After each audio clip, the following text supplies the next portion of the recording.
గుండెపోటు పెద్దవాళ్ళకు వస్తుంది, తీవ్రమైన వార్త విన్నాక ఇప్పుడు ఎవరికి పడితే వాళ్ళకి వచ్చేస్తుంది. ఒబెసిటీ వలన ఇన్సులిన్ రెసిస్టెన్సియా, స్మోకింగ్ ఇవన్నీ మనం కొని తెచ్చుకుంటున్నాం. వీటికి తోడు లోపల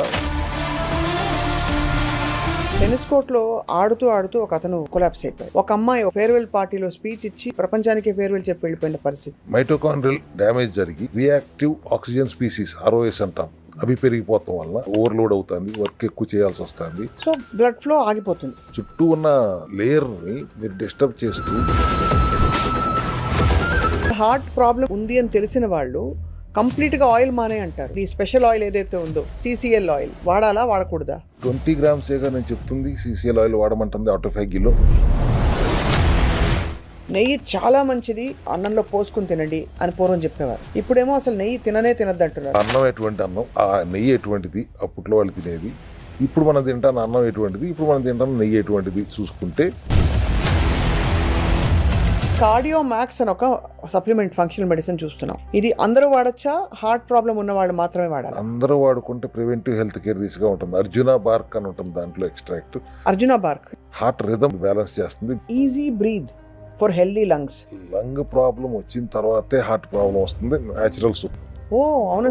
లంగ్ హెల్దీగా ఉంటే your problem is half solved. Lung care powder sir, ఈ సిరప్ కి పౌడర్ కి ఏమిటి తేడా? ఇవి ఆయుర్వేదిక్ మూలికలు, long pepper, Indian snake root, ఇటువంటి హెర్బ్స్ అన్నిటి నుంచి తీసుకుని ఈ created a powder that is to protect your lung health. దాంట్లో ఉన్న మలినాలన్నింటినీ కూడా ఇట్లా clean up.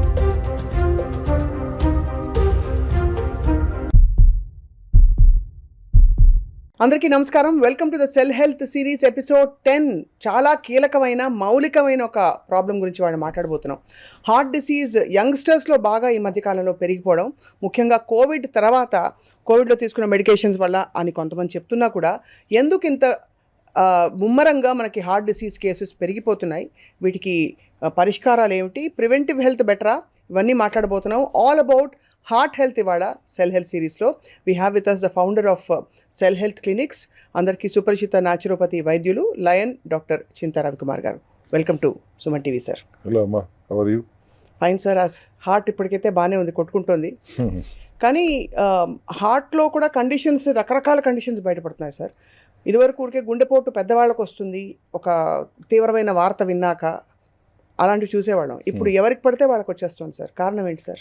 Early onset of heart disease కారణాలు మల్టీఫ్యాక్టోరియల్. రైజింగ్ మెటబాలిక్ రిస్క్, అది ఒబెసిటీ వలన, లేకపోతే ఇన్సులిన్ రెసిస్టెన్సియా, డిస్లిపిడమియానా, హైపర్ టెన్షన్, దానికి తోడు మన అలవాట్లు, smoking, substance uses and poor diet definitely, and activity లేకపోవటం, ఇవన్నీ మనం కొని తెచ్చుకుంటున్నాం. వీటికి తోడు లోపల సెల్యులార్ డ్రైవర్స్ ఉన్నాయి, oxidative stress and mitochondrial dysfunction.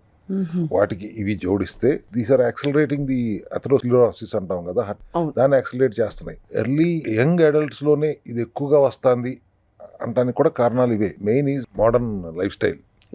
నేను ఎప్పుడు చెప్పే processed food, junk food, smoking habits, stress, వీటికి తోడు inflammations, infections, inhibiting of autophagy and mitochondrial dysfunction, ఇవన్నీ కలిపి ఈ ఆర్టరీ డ్యామేజింగ్ ప్రాసెస్ని యాక్సిలరేట్ చేస్తున్నాయి.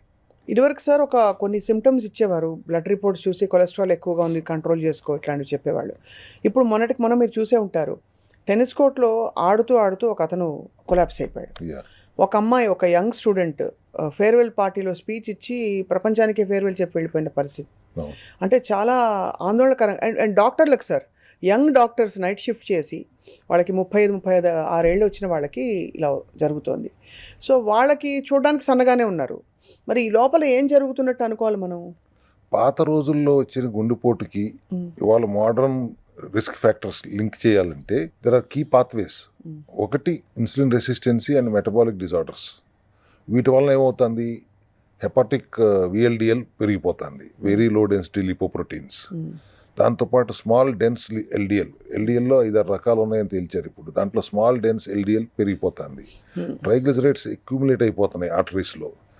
All these are driving to endothelial dysfunction.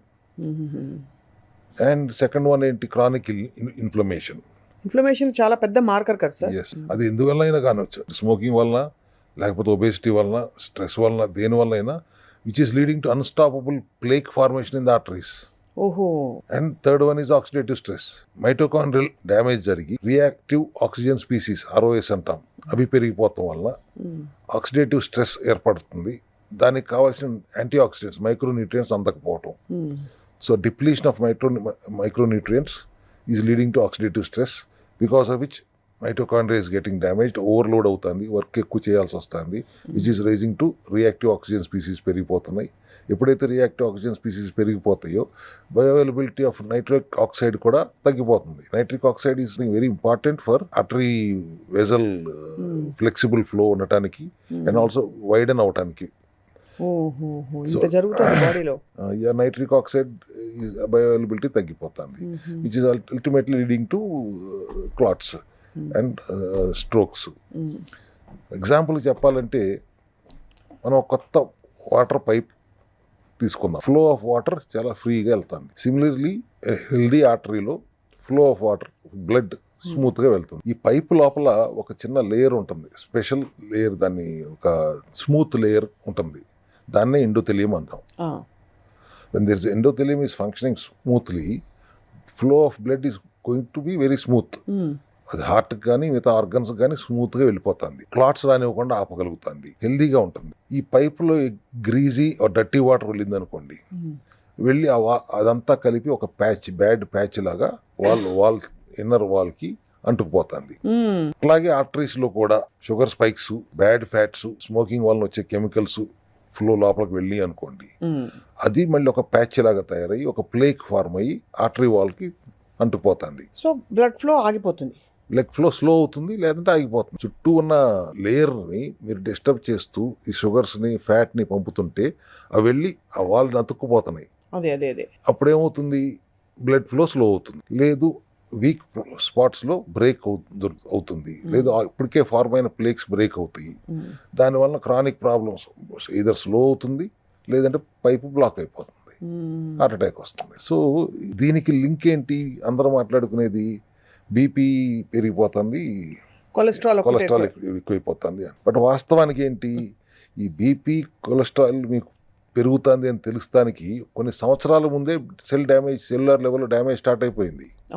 అవును. బట్ మీకు తెలిసేటప్పటికి డ్యామేజ్ జరిగిపోయింది. ఫర్ ఎగ్జాంపుల్ సెల్ ఒక ఫ్యాక్టరీ అనుకుందాం, లోపల ఉన్న మైటోకాండ్రియా వర్కర్స్ అనుకుందాం. మీరు సెల్లోకి కంటిన్యూస్గా షుగర్ స్పైక్స్ పంపిస్తూ, ప్రాసెస్డ్ ఫుడ్ పంపుతూ, జంక్ ఫుడ్ పంపుతూ, స్మోకింగ్ చేస్తూ అండ్ స్లీప్ లేని పరిస్థితులు తెచ్చుకుంటూ, సబ్స్టెన్స్ యూజెస్ చేస్తూ ఉంటే లోపల వర్కర్స్ పనిచేసే వాతావరణం లేదు. కరెక్ట్. అవి ఫెటీగ్ అయిపోతాయి, పని చేయలేక నీరసం వచ్చేస్తాయి, క్లాగ్ వచ్చేస్తుంది, ఫ్యాక్టరీ మూసేయాల్సిన పరిస్థితి వస్తుంది. అప్పుడు మీకు తెలుస్తుంది బీపీ పెరిగిపోతుంది, కొలెస్ట్రాల్ పెరిగిపోతుంది అని. కానీ అప్పటికే జరగాల్సిన డ్యామేజ్ జరిగిపోయింది, ఫ్యాక్టరీ మూసేయాల్సిన పరిస్థితికి వచ్చేసింది. సో బీపీ ప్రాబ్లం లేకుండా, షుగర్ ప్రాబ్లం లేకుండా చూసుకోవటం అనేది హార్ట్ హెల్త్కి ముఖ్యం, చాలా చాలా ఇంపార్టెంట్. అవును, మీకు ఎప్పుడో బీపీ వచ్చింది అనేటప్పటికీ ఇక్కడ ప్రాబ్లం వచ్చేసింది. బీపీ రాని పరిస్థితులు, షుగర్ డయాబెటిక్ లేని పరిస్థితులు తెచ్చుకోవటం చాలా ముఖ్యం. హార్ట్ హెల్త్ ఇంప్రూవ్ చేయగలరా మీరు సెల్ హెల్త్ క్లినిక్ వస్తే అంటే ఖచ్చితంగా చేయగలం. How we're addressing the root cause, BP and sugar. And అసలు రూట్ కాజ్ ఏంటి ఇక్కడ, silent root is oxidative stress and mitochondrial dysfunction. Sir ఇక్కడ డౌట్, మీరు అన్నారు కదా ఈ ప్లాక్ అంతా వచ్చేస్తుందని.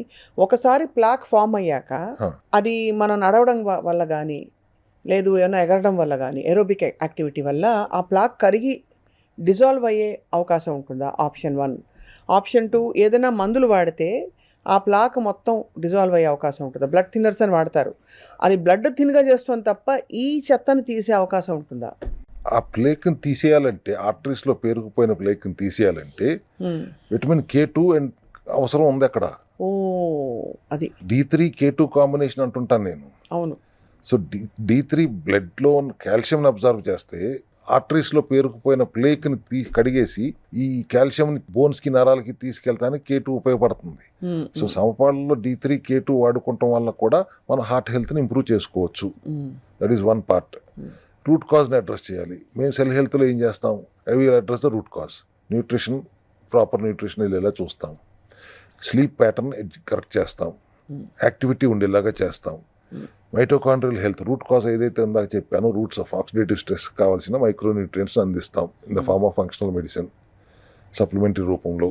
అండ్ మైటోకాండ్రియల్ హెల్త్ ఇంప్రూవ్ చేయాలి. మైటోకాండ్రియల్ హెల్త్ ఇంప్రూవ్ చేయాలని power house of the cell, అది హెల్దీగా ఉంటేనే సెల్ హెల్దీగా ఉంటుంది. అంతే కదా. సో మైటోకాండ్రియల్ హెల్త్ ఇంప్రూవ్ చేయడానికి కావాల్సిన సప్లిమెంటరీ సపోర్ట్ ఏంటి, అది అందిస్తాం సప్లిమెంటరీ రూపంలో. అది మెగ్నీషియమా, coenzyme Q10, NSTL-16, L-arginine, omega-3, అవన్నీ సమపాళ్ళు అందిస్తూ proper nutrition, balanced protein, balanced fat, healthy fat and balanced complex కార్బ్స్తో మీ ఆహార విధానాలు నియంత్రిస్తూ ఆటోఫాగీలో ఉంచుతూ we will ensure that your heart health is improved, addressing not only the root cause of mitochondrial function and oxidative stress, also addressing your diabetes and blood pressure.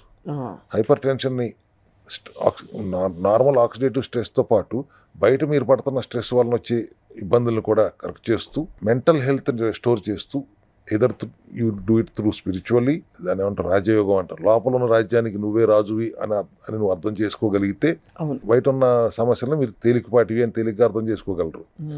అంత డెప్త్కి మీరు వెళ్ళలేము అన్నప్పుడు we'll advise you to do breathing exercise, meditation చేయండి, ప్రాణాయామం చేయండి, so that you will concentrate on something and ఈ stress నుంచి కొంతసేపు అయినా బయటకు వస్తారు. స్ట్రెస్ నుంచి బయటపడడం ఇన్ఎవిటబుల్ సార్ ఇప్పుడైతే ఇవాళ రోజుల్లో. మెంటల్ హెల్త్ లేకుండా మీరు ఎంత ఫిజికల్ హెల్త్ ట్రై చేసినా అవ్వదు.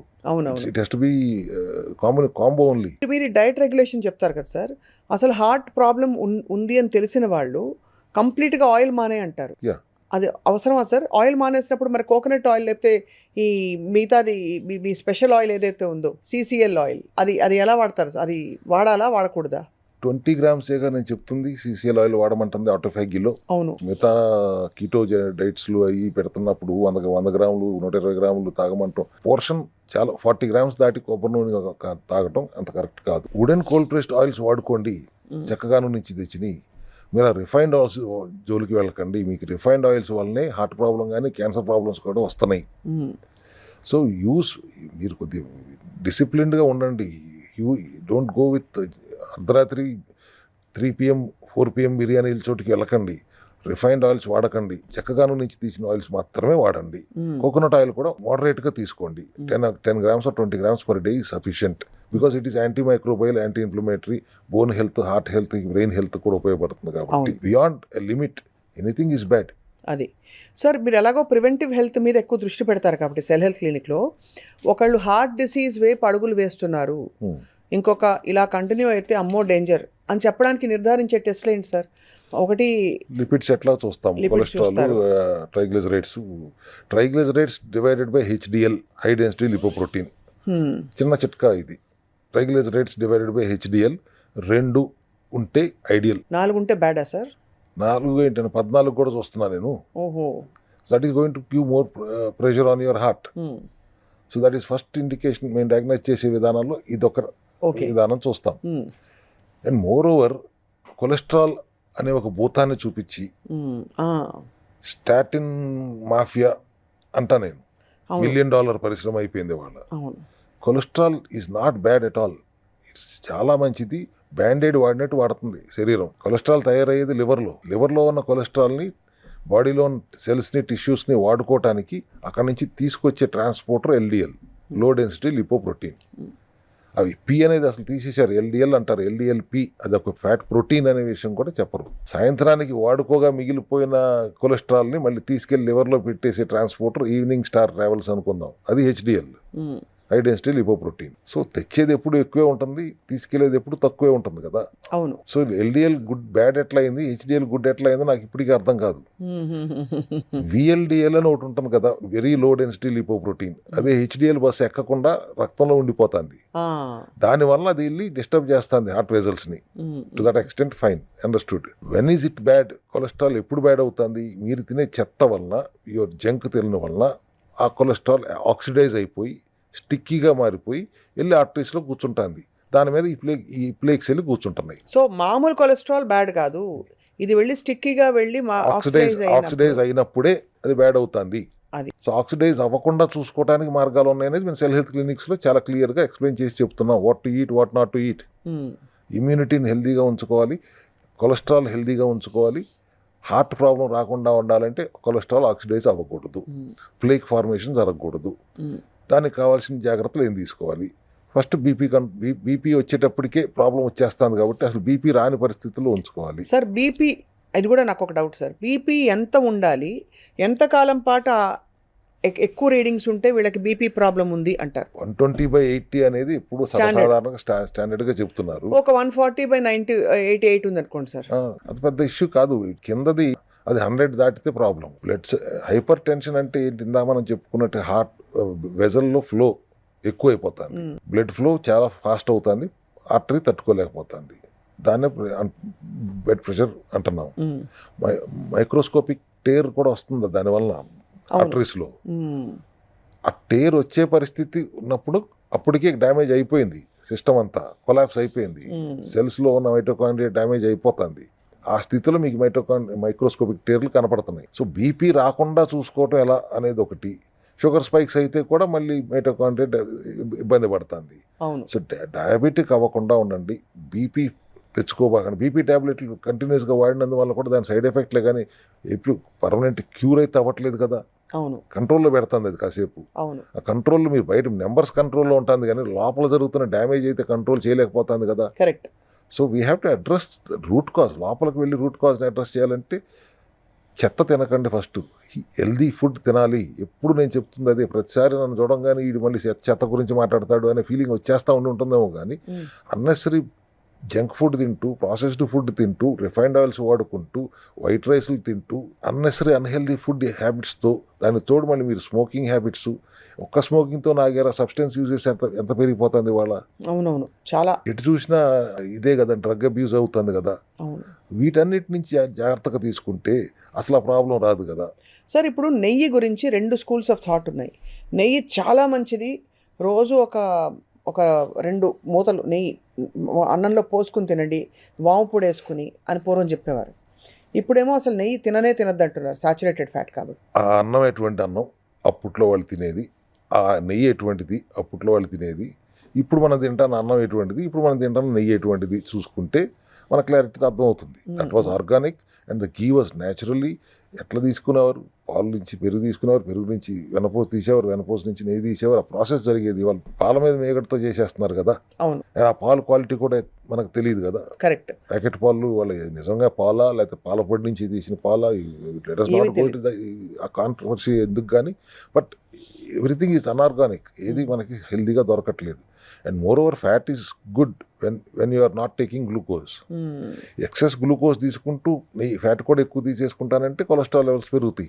కరెక్ట్, అవును. So you have to shift your metabolism from glucose to ketone, then you can take some amount of ghee. Right.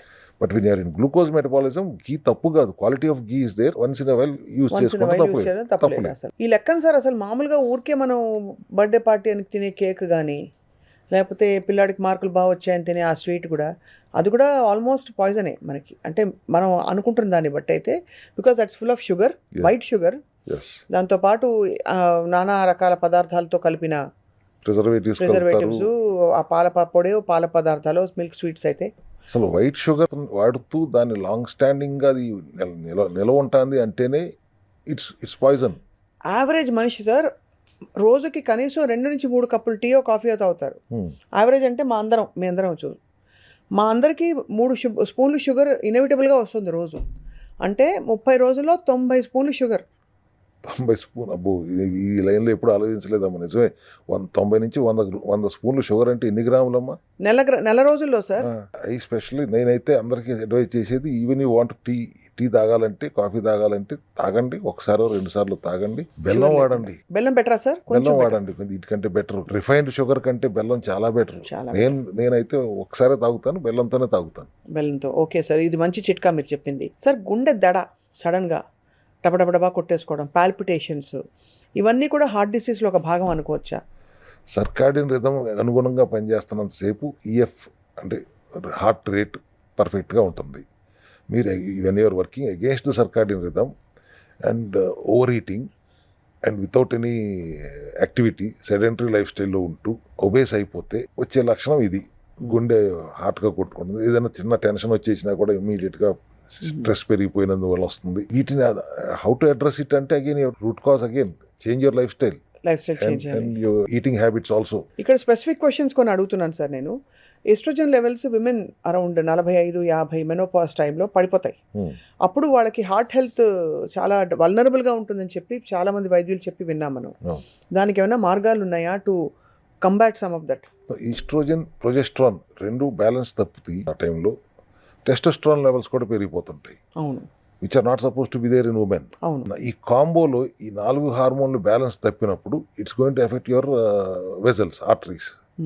Heart అంటే బేసిక్గా ఆర్టరీ వెజల్స్లో ఎఫెక్ట్ అయితేనే కదా హార్ట్ మీద ఎఫెక్ట్ అయ్యేది. అవును. అటువంటి స్టేట్లో వి సజెస్ట్ నాట్ ఓన్లీ సెటాప్రో, సెటావరీ లాంటివి కాకుండా హార్ట్ హెల్త్ ఇంప్రూవ్ చేయడానికి కావాల్సిన సప్లిమెంటరీ సపోర్ట్ కూడా తీసుకోవాలి. దానికి సంబంధించిందే ఇప్పుడు ఇండియన్ స్నేక్ రూట్ అంటాం. Indian snake root and long pepper ఇటువంటి మూలికలతో చేసిన ఏదైనా ఒక కాంబినేషన్ ఇస్తే మేము that we do it in our cell health clinic. Lung care powder అని ఇస్తాం ఒక రకంగా. అండ్ పీసీఓడి ప్రాబ్లం ఉన్న వాళ్ళకు కూడా అది చాలా బాగా హెల్ప్ అవుతుంది when to balance these oestrogen and progesterone levels. So అయితే అన్నిటికీ మూల కారణం సార్ సెల్ మైటోకాండ్రియా సరిగ్గా ఉండాలంటే ముందు డైట్ సరిగ్గా ఉండాలి, లైఫ్ స్టైల్ సరిగ్గా ఉండాలి. ఒకవేళ వచ్చేసింది అనుకోండి వాళ్ళకి ఏమైనా ప్రాబ్లం, దాన్ని రివర్స్ చేయడానికి ఆటోఫాగీ అండ్ డెఫిషియన్సీని అడ్రస్ చేస్తూ ఎసెన్షియల్ కిట్లో ఉన్న యాంటీ ఆక్సిడెంట్స్ని, మైక్రోన్యూట్రియంట్స్ తీసుకోవటమే. సార్ ఇక్కడ కార్డియో మ్యాక్స్ అని ఒక సప్లిమెంట్ ఫంక్షనల్ మెడిసిన్ చూస్తున్నాం. ఇది అందరూ వాడచ్చా? హార్ట్ ప్రాబ్లం ఉన్న వాళ్ళు మాత్రమే వాడాలి? అందరూ వాడుకుంటే ప్రివెంటివ్ హెల్త్ కేర్ దిశగా ఉంటుంది. అర్జునా బార్క్ అని ఉంటుంది దాంట్లో ఎక్స్ట్రాక్ట్. అర్జునా బార్క్? ఎస్. అబ్బో, ఏంటి సార్ అది? హార్ట్ రిథమ్ మెయింటైన్ చేస్తుంది, బ్యాలెన్స్ చేస్తుంది, బీపీ కంట్రోల్ చేస్తుంది. Blood pressure natural herbal extract ద్వారా 20 mg 40 mg వేస్తున్నాను, 10 టెల్మాస్ 5 mg వేస్తున్నాను, బ్రాండ్ పేర్లని కాదు, అట్లా కాకుండా న్యాచురల్ హెర్బల్. అర్జునా బార్క్ అనేది వెరీ ఫేమస్ ఏన్షియంట్ ట్రెడిషనల్ మెడిసిన్లో నుంచి వాడేవారు వీళ్ళు. ఋషిపుంగవులు టైం నుంచి అర్జునా బార్క్నే వాళ్ళు బీపీ కోసం, హార్ట్ హెల్త్ కోసం వాడుకునేవారు. ద సేమ్ థింగ్ ఇక్కడ మన సెల్ హెల్త్ క్లినిక్స్లో దాన్నే తీసుకొచ్చి ఎక్స్ట్రాక్ట్ చేసి బయో అవైలబిలిటీ పెంచి ప్రివెంటివ్ హెల్త్ కేర్ తీసుగా వాడుకోమని ఇస్తున్నాం. Easy breathe for healthy lungs, ఇది చాలామందికి డౌట్ సార్. ఆయాసం వచ్చినప్పుడు చాలామందికి ఏం తెలియదంటే ఈ లంగ్స్ ప్రాబ్లమా, హార్ట్ ప్రాబ్లమా. ఫర్ ఎగ్జాంపుల్ మెట్లు ఎక్కితే చాలామందికి ఆయాసం వస్తుంది. హార్ట్ బాగుందా, లంగ్స్ బాగున్నాయా, రెండిట్లో ప్రాబ్లమా, దేనిలో ప్రాబ్లం అని చెప్పి ఇది దేనికోసం సార్? ఇది యాక్చువల్లీ లంగ్ ప్రాబ్లం వచ్చిన తర్వాతే హార్ట్ ప్రాబ్లం వస్తుంది న్యాచురల్ అవునా సార్? ప్రాసెస్లో. లంగ్ హెల్దీగా ఉంటే your problem is half solved. So lung care అని క్లియర్గా హెల్దీ లంగ్ అన్నాను కానీ హెల్దీ హార్ట్ అనలేదు నేను అక్కడ. లేబుల్ క్లెయిమ్లో కూడా హెల్దీ హార్ట్కి మెడిసిన్స్ ఏమి లేవమ్మా. Prevention is our only source. Healthy lung చేయడానికి మనకు అవకాశం ఉంది కాబట్టి we're addressing that very clearly through lung care powder or easy breathe syrup. Easy breathe syrup అంటే రిథమ్ మెయింటైన్ చేయడానికి ఉపయోగపడుతుంది. ఈఎఫ్ఆర్ అంటాం కదా, హార్ట్ బీట్ రిథమ్ లంగ్ ద్వారా వెళ్తుంది కాబట్టి దాని లంగ్ హెల్దీగా ఉంచడానికి వాడే ఒక సప్లిమెంట్. ఇది సిరప్ రూపంలో ఉంటుంది. ఇది కూడా అందరూ వాడవచ్చు యాజ్ ఎ ప్రివెంటివ్? ఎస్ అందరూ వాడవచ్చు. ఒక 10 ml every day is always good. ఇది కూడా లంగ్ కేర్ పౌడర్ సార్. ఈ సిరప్ కి పౌడర్ కి ఏమిటి తేడా? ఇవి ఆయుర్వేదిక్ మూలికలు. ఇందాక నేను చెప్పాను long pepper, Indian snake root, ఇటువంటి హర్బ్స్ అన్నిటి నుంచి తీసుకుని we created a powder. Will add it in cup of warm water and drink every day morning and evening. It again cleans your lungs. That is to protect your lung health. This will cleans your lung. దాంట్లో ఉన్న మలినాలన్నింటినీ కూడా it will clean up. ఇప్పుడు ఇది వేసుకుంటే ఒక 4 రోజుల తర్వాత difference తెలిసిపోతుంది సార్ అందరికి లోపల. And how they breathe? Breathing లో రిథమ్ వాళ్ళకి పర్సనల్ గా ఫీల్ అవుతారు, అర్థం అవుతుంది. Their feel good factor definite గా ఉంటుంది. ఇప్పుడున్న పొల్యూషన్ కి ఇలాంటివి చాలా అవసరం సార్. బికాజ్ ఏమీ లేకపోయినా అగరబత్తులతో కూడా మనకి ఏదో ఒక పొల్యూషన్ వచ్చేస్తుంది. అగరబత్తుల్లో కూడా కెమికల్స్ వాడుతున్నారు. అంటే కొన్ని మంచి అగరబత్తులు ఉన్నాయి సార్ చాలా. ఇప్పుడు అంబికా వాళ్ళది ఉంది, చాలా మంచి అగరబత్తి వాళ్ళది. బ్రాండ్ అని కాదు కానీ yes there are very good, very bad also. అవును. పొల్యూషన్ బేస్ చేసుకుని ఉద్దేశించే ఇది మనం తీసుకొచ్చింది. Today's world is totally getting polluted day by day. ఇంకా పొల్యూషన్ పెరుగుతుంది కాబట్టి లంగ్ హెల్దీగా ఉంచుకోవడానికి, ఆ లోపల ఉన్న మలినాలను తీసేయడానికి కూడా అవర్ లంగ్ కేర్ పౌడర్ చాలా ఉపయోగపడుతుంది. పంటి నొప్పికి, డెంటల్ ప్రాబ్లంకి హార్ట్కి రిలేషన్ ఉందని చెప్తారు sir. What is the connection? Dental ప్రాబ్లంకి బేసిక్గా కొల్లాజన్ సఫిషియెంట్గా అందకపోవటం. కొల్లాజన్ ఎందుకు అందట్లేదు? రక్తంలో ఉన్న కాల్షియం అక్కడికి వెళ్ళట్లేదు. వెళ్ళకపోవడానికి కారణం ఏంటి? ఇందాక చెప్పినట్టు ట్రాన్స్పోర్టర్ లేడు. రక్తంలోనే ఉండిపోవటం వల్ల ఏమవుతుంది? కొల్లాజన్, కాల్షియము సున్నపరాయి పగిలితే ఎంత షార్ప్గా పగులుతుంది. అట్లాగే ఇవి కూడా బ్రేక్ అయ్యి ప్లేక్ అవుతుంది. ఈ ప్లేక్ ఫార్మేషన్ అయిన తర్వాత ఎక్కడికి వెళ్తున్నాయి ఈ ప్లేక్స్? ఆక్సిడైజ్ అయిన బ్యాడ్ కొలెస్ట్రాల్ ఏదైతే వెళ్ళి స్టిక్కీగా ఆర్టరీస్లో ఫామ్ అయి ఉందో అక్కడికి వెళ్ళి ఈ ప్లేక్స్ చేరుకుంటున్నాయి. ఎప్పుడైతే ప్లేక్ ఫార్మేషన్ ఆర్టరీస్లో జరుగుతుందో హార్ట్ ప్రాబ్లం వస్తుంది. ఇందాక మనం మాట్లాడుకున్నట్టు. సో డెంటల్ ప్రాబ్లం లేకపోతే ఇక్కడ ప్లేక్ ఫార్మేషన్ జరగట్లేదు అన్నట్టే. ఇక్కడ ప్లేక్ ఫార్మేషన్ జరుగుతుందంటే అక్కడికి వెళ్ళాల్సింది వెళ్ళట్లేదు. సో డెంటల్ ప్రాబ్లం వచ్చింది అంటే కాల్షియం అంతా బ్లడ్లోనే ఉండి ఆర్టరీస్లో బ్లాకేజ్కి ప్లేక్ ఫార్మేషన్కి దోహదపడుతుంది. ఎట్లా లింకప్ చేసుకోవడానికి అవకాశం ఉంది. వై డెంటల్ ప్రాబ్లం వచ్చిందంటే హార్ట్ ప్రాబ్లం ఎందుకు వస్తుంది అంటే అక్కడికి అందాల్సింది అందట్లేదు, అందాల్సింది అక్కడే ఉండిపోయి అది హార్ట్ని బ్లాక్ చేస్తుంది. మీ దగ్గర చాలా సపోర్టివ్ థెరపీస్ చాలా ఉంటాయి కదా సార్, అలా అపార్ట్ ఫ్రమ్ ఫంక్షనల్ మెడిసిన్ అవన్నీ కూడా ఈ హార్ట్ హెల్త్, ప్రివెంటివ్ హార్ట్ హెల్త్కి వాటికి దోహదపడే ఉన్నాయా మీ దగ్గర? ఫర్ ఎగ్జాంపుల్ మీ దగ్గర హైపర్బెరిక్ ఆక్సిజన్ థెరపీ, అది కొంతవరకు మనకి ఆక్సిడేటివ్ స్ట్రెస్ని తగ్గిస్తుందా? ఆక్సిడేటివ్ స్ట్రెస్ని తగ్గించడం కాదు కానీ శరీరంలో ఆక్సిజనేటెడ్ ఎన్విరాన్మెంట్ క్రియేట్ చేస్తుంది. ఒక హెల్తీ ఎన్వైరన్మెంట్. ఆక్సిజనేటెడ్ ఎన్విరాన్మెంట్లో మాల్ ఫంక్షనింగ్ సెల్స్ తట్టుకోలేవు. ఆ విధంగా శరీరంలో ఎంత ఆక్సిజన్ ఉంటే అంతగా శరీరం హెల్తీగా ఉంటుంది. మాల్ ఫంక్షనింగ్ సెల్స్ అంత హెల్తీగా ఉండలేవు, అంత మన వికృతాలు సృష్టించలేవు. కాబట్టి అసిట్రిక్ స్టేటు, ఆల్కలైన్ స్టేటు, ఆక్సిజనేటెడ్ స్టేట్లో ఉంచడానికి oxygen therapy, hyperbaric oxygen therapy ఉపయోగపడుతుంది. అందుకే అంటారు కదా సార్, చీకటిని పారద్రోలాలంటే చీపురు తీసి చీకటిని తోలడం కాదు, లైట్ వేస్తే చీకటి ఆటోమేటిక్గా వెళ్ళిపోతుంది. అలాగే ఈ పాజిటివ్ ఎన్వైరన్మెంట్ క్రియేట్ అయితే బాడీలో చెడు ఆటోమేటిక్లీ మెల్లిగా అది క్రమక్రమంగా వెళ్ళిపోతుంది. మళ్ళీ మనం చెడు యాడ్ చేయకుండా ఉండాలి. యాడ్ చేయకూడదు, వాటికి కావాల్సిన ఇంధనం అందనివ్వకుండా చూడాలి. ఆ చెడుకి అది వాటిని పస్తు పెట్టాలి, ఈ ఎన్విరాన్మెంట్ క్రియేట్ చేయాలి. అవి ఎట్లాగో 100 రోజుల్లోనూ 120 రోజుల్లోనూ చనిపోతాయి. కాబట్టి అవి చెడగొట్టలేక నీరసించి ఇమ్యూనిటీ పడిపోయి చెడగొట్టలేక చనిపోతాయి. హెల్దీ సెల్స్ కావాల్సినంత పుష్కలమైన ఇమ్యూనిటీ మనం ఇవ్వగలిగితే అవి చేయాల్సిన పని సవ్యంగా చేస్తూ టైం వచ్చినప్పుడు అవి కూడా చనిపోతాయి. కొత్త ఏ జబ్బు లేని కణాలు వస్తాయి అనేది basic cell health clinic concept. అది అంతే. అందరూ చాలా ఫ్యాసినేట్ అయిపోయారు మీ అప్రోచ్ చూసి. అంటే అబౌట్ ఈ కోర్ లెవెల్లో మనం ఏ డిసీజ్కైనా కోర్ లెవెల్లో ప్రాబ్లం అయితేనే అవుతాయని చెప్పి సెల్యులార్ లెవెల్లో అడ్రస్ చేస్తాం అనేది I think cell health clinic is the only thing addressing it like that. Liver తప్పు చేస్తుంది అంటే లివర్లో ప్రాబ్లం వచ్చిందంటే లివర్లో ఉన్న సెల్స్లో కొన్ని సెల్స్ తప్పు చేసినాయి కాబట్టి ఆ ప్రాబ్లం వచ్చింది. ఫ్యాటీ లివర్ అంటున్నారు, అక్కడ కొన్ని సెల్స్ తప్పు చేస్తున్నాయి. సెల్ ఎందుకు తప్పు చేస్తుంది? దానిలో ఉన్న మైటోకాండ్రియాకి ఎనర్జీ సరిపోవట్లేదు, అది పని చేయలేకపోతుంది. ఆ పరిస్థితి ఎందుకు వచ్చింది? అట్లా రూట్ కాజ్ అక్కడ దాకా వెళ్ళి the smallest unit in the body is a cell. Every disease start silently in a smallest damaged cell. అదే. సో హెల్త్ అంటే ఆర్గన్స్ కాదు, it starts with the smallest unit, the cell. You fix the cell, you fix everything. And that's what we do at cell Health clinics. And not only cell, we are fixing the mitochondria in the cell. The powerhouse of the cell ని fix చేస్తాను ప్రయత్నం. అదే sir, ఈ heart హెల్త్కి గురించి మాట్లాడినప్పుడు మాత్రం అందరూ కొంచెం ఎమోషనల్ అవుతారు. బికాజ్ ఇవాళ రోజుల్లో పరుగుల జీవితం, స్ట్రెస్, దాన్ని ఎలా ఆఫ్సెట్ చేయాల్సినంత మాత్రమే చేసి ఆ మిగతా అధిక మోతాదు మనం ఏదైతే పరిగెడుతున్నామో దాన్ని ఎలా కట్ చేయాలో తెలియదు. వాళ్ళకి మీ సలహా ఏంటి సార్? స్ట్రెస్ తీసుకుంటానికి కారణాలు ఏంటి? ఒకటి, మీకు వర్క్లో స్ట్రెస్సా, ఫ్యామిలీ స్ట్రెస్సా, ఫైనాన్షియల్ స్ట్రెస్, ఇంకేదో ప్రూవ్ చేసే సాధించాలనుకునే స్ట్రెస్. ఈ 4 స్ట్రెస్ల వలన మీకు వచ్చిన లాభం ఏంటి? ఈ స్ట్రెస్లు ఉన్నా కూడా మీ ఆరోగ్యాన్ని మించింది స్ట్రెస్కి అయితే ఇంకోటి లేదు కదా. ఆరోగ్యం పాడైపోయిన తర్వాత ఈ స్ట్రెస్లు, ఈ పరుగు పందాల వల్ల ఏంటి ఉపయోగం? Unless you fix your health. It is only a temporary game కదా మనం ఆడుతుంది. మీరేమి 100 సంవత్సరాలు దాటి బ్రతకరు కదా. ఎలాంటి హేమీలైనా వెళ్ళిపోవాల్సిందే కదా. శరీరాన్ని వీడిపోయిన తర్వాత కూడా మనం ఉంటాము అనే కాన్సెప్ట్ అర్థం చేసుకుంటే we're the soul, we're not the body. This is only our uniform. ఈ బట్టలు వేసుకున్నాం, శరీరం అనే బట్టలు వేసుకుని తిరుగుతున్నాం. ఇది కొంతకాలం పరుగు పెడతారు, పరుగు పెట్టిన తర్వాత ఏమవుతుంది? వదిలేసి వెళ్ళిపోతారు. So unnecessary why are you running around something which is not permanent? You look at something permanent which is your health as long as you're living in this uniform. Health తర్వాత ఏదైనా కదా అనేది నా కాన్సెప్ట్. మీ లోపల ఉన్న రాజ్యానికి రాజుగా ఉండండి అని నేను చెప్తున్నాను కదా. ఫస్ట్ తర్వాత మీరు బయట ఉన్న రాజ్యాన్ని వెళ్దురు, కానీ లోపల ఉన్న రాజ్యాన్ని రాజుగా మీరు గుర్తించుకోలేకుండా బయట ఉన్న రాజ్యాన్ని వెళ్దాం అనుకుంటే అవ్వదు. You have to take care of your health first and also take care of you understand that you are soul, you are the one who is driving this force. ఈ బాడీ నడిపిస్తుంది మీరు అని అర్థం చేసుకున్నప్పుడు ఈ స్ట్రెస్ ఫీలింగ్ ఉండదనేది నా భావన. ఇట్లా కాదు, మీరు అర్థం చేసుకోరు, సోది చెప్తున్నాడు, ఈ ఆధ్యాత్మిక సోది చెప్తున్నాడు అనుకుంటే it's up to you. But you have to. అప్పుడైనా కూడా మళ్ళీ ఇదే చెప్తాం, మెడిటేషన్ చేయండి, యోగా చేయండి, ప్రాణాయామం చేయండి అని చెప్తాం. బికాస్ ఎట్లా దాని వరకైనా మీరు కొంతసేపు కాన్సన్ట్రేట్ చేస్తారు కదా అనే ఉద్దేశంతో. And finally sir, of course ఇన్ఎవిటబుల్గా ఎక్సర్సైజ్ హార్ట్ హెల్త్కి ఎంత ముఖ్యమని సెల్ హెల్త్ క్లినిక్లో మీరు చెప్తారు.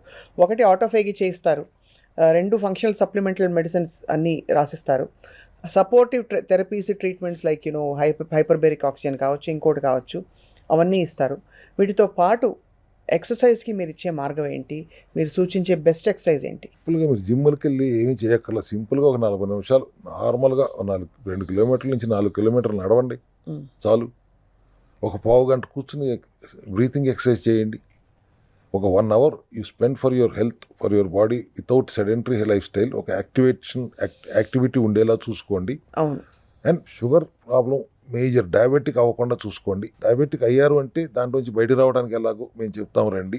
ఈజీగా న్యాచురల్గా జీవితాంతం మందులు వాడాల్సిన పని లేకుండా న్యాచురల్ మెథడ్లో మన బాడీని రిపేర్ చేసుకుంటాం, రీబూట్ చేసుకుంటాం, రీసెట్ చేసుకుంటాం ఎలా అనేది మేము చెప్తాం. దెన్ అల్టిమేట్గా 1 గంట సేపు మీరు మీ శరీరం కోసం యాక్టివిటీ ఇవ్వకపోతే, ఆటోఫాగీ చేసినా ఏం చేసినా కూడా వితౌట్ యువర్ బాడీకి యాక్టివిటీ లేకపోతే, సెడెంటరీ లైఫ్ స్టైల్లో మీరు ఆటోఫాగీ అంటే 18 గంటలు పడుకుంటాను, 6 గంటలు లేచి విపరీతంగా తినేస్తానంటే అవ్వదు కదా. So it has to be a combination. It sedentary life style ఉండకూడదు, యాక్టివిటీ ఉండాలి, 1 అవర్ మీడియం యాక్టివిటీ డైలీ ఉండాలి. ఆటోఫాగీ చేయండి, డెఫిషియన్సీని బ్యాలెన్స్ చేసుకోండి, బాడీని డీటాక్స్ చేయండి, గట్ హెల్తీగా ఉంచుకోండి. అన్నిటికంటే ముఖ్యంగా జబ్బు ఉన్నవారు మాత్రమే కాదు, ఏ జబ్బు కనిపించే విధంగా లేని వాళ్ళు కూడా రీబూట్ చేసుకోవడానికి మనకి క్రమం అంటే ప్రాకృతికంగా జరిగే మార్పులు, అంటే వాటికి సహకరించాలంటే పాత సెల్స్ వెళ్ళిపోయి కొత్త సెల్స్ రావడానికి ఇవన్నీ కూడా ఇవాల్టి రోజుల్లో అనివార్యమైన కొన్ని ప్రక్రియలు. Let me end it like this. Gut health is the most important thing you should understand.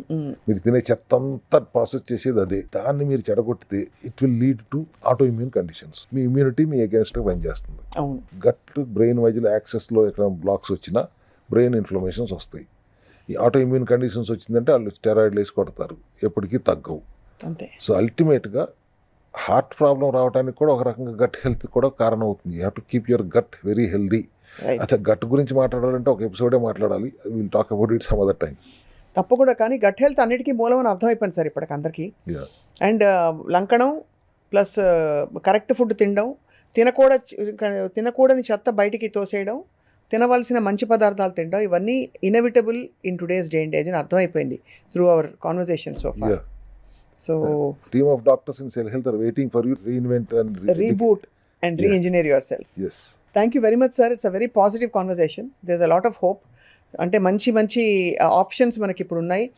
పెద్ద అంటే కెమికల్ డ్రివెన్ సింథటిక్ మందులు వేసుకోవాలా, లేక ప్రివెంటివ్గా మంచి ఫంక్షనల్ మెడిసిన్ సప్లిమెంట్స్తో సహజ సిద్ధంగా మనం ఆరోగ్యంగా ఉండాలా, మీరే తేల్చుకోండి. కొత్త సంవత్సరంలో ఇది మనందరి రెజల్యూషన్ అవుతుందని చెప్పి ఆశిస్తున్నాం. Thank you very much doctor Ravikumar garu. Thank you very much అమ్మా.